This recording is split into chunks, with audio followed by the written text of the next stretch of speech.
Salut tout le monde, j'espère que vous allez bien les amis, on se retrouve aujourd'hui pour une nouvelle vidéo. On va démarrer avec cette date du côté du Barça. C'était il y a 16 ans, jour pour jour, le Barça affrontait le Real Valladolid. Une victoire nette et sans bavure des Catalans à l'époque, 6-0 pour les Blaugrana, avec notamment un quadruplé de l'illustre Samuel Eto'o qui avait donc inscrit 4 buts tout simplement face à Valladolid. Alors, une performance XXL pour l'attaquant camerounais. On enchaîne les amis, on regarde les deux unes des quotidiens pro-catalans. Mundo Deportivo qui titre Doblete de Pichichis avec Lewandowski et Rafinha. On a les deux meilleurs buteurs à l'heure actuelle du Barça et je pense qu'ils le seront encore en fin de saison. Ils ont des statistiques qui sont quand même démentielles. Ils ont une implication sur quasiment tous les buts catalans. Donc c'est l'un des gros duos de ce début de saison. Mais on n'oublie pas aussi, regardez la une du quotidien Sport, Desatados. Lorsque tu les affrontes, eh bien tu vas perdre. On retrouve évidemment aussi Lamine qui est inclus. Le meilleur trio d'Europe, il est là. Lamine, Rafinha, Lewandowski, des statistiques monstrueuses pour les trois attaquants du Barça et un trio qui terrorise toutes les défenses d'Espagne et d'Europe. Regardez les amis aussi cette petite particularité. On a les 17 ans de Lamine Yamal, les 27 de Rafinha et les 36 de Robert Lewandowski. Donc on a 20 ans d'écart entre Lewandowski et Lamine Yamal. On a la jeunesse, la fougue de Lamine Yamal, on a l'expérience de Robert Lewandowski et on a le mix des deux au milieu. Rafinha qui est toujours très fougueux sur le terrain, mais qui a aussi maintenant pas mal d'expérience quand même depuis quelques années, depuis ses expériences en Ligue 1, depuis ses expériences en Première Ligue. Donc voilà, c'est un trio assez complémentaire. Et on a véritablement trois joueurs qui terrorisent toute la planète football à l'heure actuelle. C'est le meilleur trio, il n'y a pas de doute là-dessus. On regarde les amis une petite statistique sur Robert Lewandowski dont on a parlé hier. Hansi Flick s'est excusé en disant qu'il ne savait pas que Lewandowski était à 99 buts en Ligue des Champions et donc qu'il y avait la barre potentiellement des 100 à atteindre. Regardez, voilà, il est à 99, il marquera, je lui souhaite, le 100e sur le prochain match. Léo Messi est à 129 en deuxième position et Cristiano toujours en tête, 140 réalisations et le ratio, c'est le ratio de buts par match joué en LDC. On jette un petit coup d'œil aussi sur la saison actuelle de Ligue des Champions. Rafinha est le joueur le plus décisif. Il est impliqué sur 7 buts. Rafinha, donc on parle évidemment de buts plus passes décisives. Il est numéro 1, tout simplement, sur cette campagne de Ligue des Champions. Après 4 journées, il est déjà impliqué sur 7 buts, ce qui est quand même assez exceptionnel. On retrouve en deuxième position Harry Kane et en troisième position l'une des cibles du Barça pour le prochain mercato, à savoir l'attaquant suédois du Sporting Victor Gyökeres qui vient d'inscrire un triplé tout simplement contre Manchester City. Lewandowski aussi présent dans ce classement en 5e position, impliqué sur 5 buts. On poursuit avec les prochains adversaires du Barça en LDC. Alors ce week-end, il y aura évidemment la Liga avec le déplacement du côté d'Anoeta face à la Real Sociedad et puis ensuite la trêve internationale. Voilà les 4 derniers adversaires du Barça en LDC. Le Stade Brestois, Dortmund et le Benfica à l'extérieur, Brest à domicile, et l'Atalanta à la maison.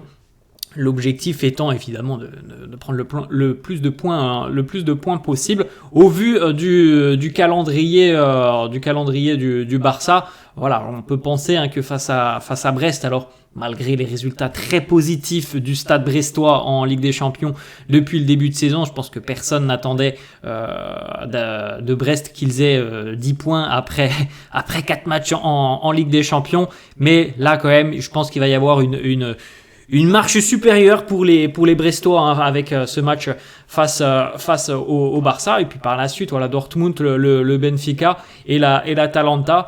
Voilà des adversaires qui sont évidemment au vu des prestations à l'heure actuelle du Barça très largement à la hauteur des Catalans et le Barça peut espérer évidemment faire un carton plein sur ces 4 matchs, même si c'est pas simple. Aller jouer par exemple du côté de Dortmund ou de l'Estadio de la Luz, recevoir l'Atalanta qui franchement est très solide depuis le début de saison, c'est pas simple, mais on peut espérer quand même que ça se passe bien pour le Barça. On a une petite déclaration de l'entraîneur du Stade brestois, Eric Roy, qui prochain adversaire donc du Barça en LDC. Il nous dit, bien sûr, notre objectif c'est de continuer à prendre des points en Ligue des Champions. Gagner sur le terrain du Barça, bon ça c'est une autre histoire. On va espérer qu'il baisse de régime d'ici là. Le match aura lieu à la fin du mois. Il est évident qu'à l'heure actuelle, même si c'est un affrontement entre deux équipes qui sont classées dans le top 8 de cette LDC, c'est quand même fou de se dire que Brest à l'heure actuelle est dans le top 8 de la Ligue des Champions, mais il est évident que ça s'annonce comme un match très déséquilibré sur le papier, ça sera à la fin du mois. On poursuit avec l'équipe type de la semaine en Ligue des Champions, où c'est un peu particulier quand même parce qu'on retrouve aucun joueur du Barça. C'est assez particulier puisqu'on peut quand même penser que la prestation notamment de Jules Koundé, 3 passes décisives pour un latéral, ça arrive pas tous les jours quand même, ça il faut le dire. C'est des stats, je crois qu'il y en a eu que 3 ou 4 des joueurs du secteur défensif qui ont réalisé 3 passes D. Je crois qu'il y en a eu 3 ou 4 sur, me semble-t-il, les 8-9 dernières années en Ligue des Champions. Donc c'est quand même relativement rare. C'est quand même assez particulier de se dire que, par exemple, Koundé n'est même pas dans l'équipe type de la semaine en LDC. Alors bon, on n'a ni Rafinha, ni Lewandowski. On n'a aucun joueur du Barça. C'est un peu incompréhensible, surtout pour Koundé, pour le coup. On enchaîne avec le petit post sur les réseaux sociaux de Pau Cubarsí. Alors vous avez vu, évidemment, la photo assez impressionnante. Beaucoup de sang sur le visage de Cubarsí. La plaie ouverte aussi avec évidemment les 10 points de suture. Il a relayé un petit post sur ses réseaux sociaux.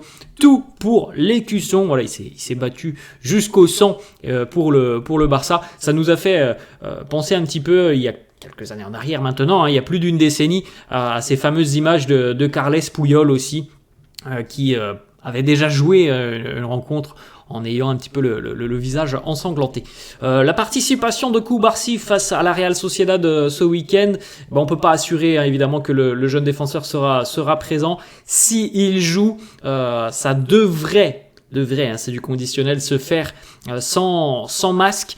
Mais parce qu'il n'y a pas de blessure au niveau de la mâchoire et de l'os tout simplement, c'est superficiel entre guillemets, ce n'est que la peau et la plaie, mais voilà, on ne sait pas encore s'il pourra tenir sa place face à la Real Sociedad ce week-end. On continue avec des petites déclarations de Pedri sur Hansi Flick. Il nous dit: Flick, c'est une personne très très proche qui a des idées très claires. En tant qu'Allemand, il est très organisé et il nous fait nous amuser sur le terrain. Donc, c'est pas une légende. Voilà la rigueur allemande qui est arrivée du côté de Barcelone, même si on voit bien aussi sur le terrain, sur les séances d'entraînement, il y a quand même beaucoup de libertés qui sont accordées aux joueurs. Il a des idées très claires, des principes de jeu qui sont très clair, Hansi Flick, mais il y a quand même aussi cette possibilité pour les joueurs, évidemment, d'avoir une certaine forme de liberté. Autre déclaration de Pedri qui nous dit: ce qui distingue le plus Hansi Flick, c'est son souci perpétuel envers ceux qui ne participent pas au match. Il va tout le temps leur parler, les surveiller. C'est évidemment très très important. Il y a des entraîneurs qui ne prennent pas forcément le temps d'aller discuter avec ceux qui n'ont pas forcément le plus de temps de jeu.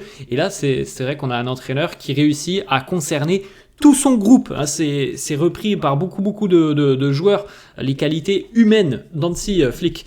On enchaîne avec une petite déclaration de Thierry Henry, qui est consultant, je crois, sur une chaîne américaine ou britannique, je sais plus trop. Bref, il est consultant TV, Thierry Henry, peut-être bien pour ESPN. Il nous dit: je ne pense pas qu'Hansi Flick ait lancé une nouvelle ère du côté du Barça. Je pense que c'est Xavi qui l'a fait. C'est totalement vrai. On en a parlé avant-hier, je crois. On célébrait les 3 ans de l'arrivée de Xavi sur le banc de touche du Barça. Si on voit un Barça aussi performant en ce début de saison, alors évidemment, il y a la patte Hansi Flick, ça on peut pas le nier. Mais si on voit un Barça, et comme on l'a dit il y a 2-3 jours, aussi performant, c'est parce que, à l'époque, il y a 3 ans en arrière, Xavi avait lancé justement des jeunes joueurs de la Masia qui sont devenus des joueurs importants maintenant de l'équipe première, des Pedri, des Gavi, j'en passe. Voilà, ils ont été lancés par Xavi. Donc les travaux d'Hansi Flick qui sont bien réels, il y a quand même une philosophie qui est différente, mais ces travaux ont été initiés il y a déjà quelques années en arrière par Xavi. On regarde les amis le temps de jeu de Ansu Fati depuis son retour de blessure. Voilà, il y a assez peu de temps de jeu au final hein, pour Ansu Fati. Il a démarré une rencontre en tant que titulaire, mais en plus de ça, c'est parce qu'on avait Eric Garcia qui s'était blessé lors de l'échauffement. Donc évidemment, pour le moment, le temps de jeu est quand même très très difficile, très compliqué pour Ansu Fati. Mais on a toujours un Hansi Flick qui le soutient énormément et qui nous dit voilà, je compte sur lui. On a envie de le revoir très rapidement à 100%. Pour le moment, c'est 137 minutes après 11 matchs pour Ansu Fati. Petite photo de l'entraînement de la veille. Alors l'entraînement entre guillemets, c'était plus une séance de récupération pour les joueurs qui sont déjà rentrés tard dans la nuit de ce déplacement à Belgrade et qui était donc hier à l'entraînement. Donc voilà pour petit décrassage, on va dire ça comme ça, avant la rencontre face à la Real qui aura lieu ce dimanche. L'équipe vainqueur hier lors de la petite session de match et d'opposition où on retrouve notamment Gavi, Ansu Fati, Baldé, pardon. On poursuit avec une petite stat sur Robert Lewandowski qui se déplace donc du côté de la Real Arena face à la Real Sociedad ce week-end. C'est le stade où il a marqué ses premiers buts avec le Barça en mois d'août 2022. Depuis, il a aussi inscrit un doublé face à la Real Sociedad. Donc c'est une équipe qui lui réussit plutôt bien et on voit un Lewandowski qui marque beaucoup depuis le début de saison. Donc peut-être qu'il a encore envie de faire augmenter ses statistiques avant de partir en trêve internationale avec la sélection polonaise, puisque Robert Lewandowski est retenu avec la Pologne, tout comme Jules Koundé par exemple, qui lui aussi est appelé avec l'équipe de France. Voilà les amis, la fin de cette vidéo, j'espère que ça vous a plu. N'hésitez pas à lâcher un petit pouce bleu, merci à tous ceux qui le font. N'hésitez pas à vous abonner à la chaîne, merci à tous ceux qui le font. Je vous souhaite une bonne journée et je vous dis à la prochaine. Ciao.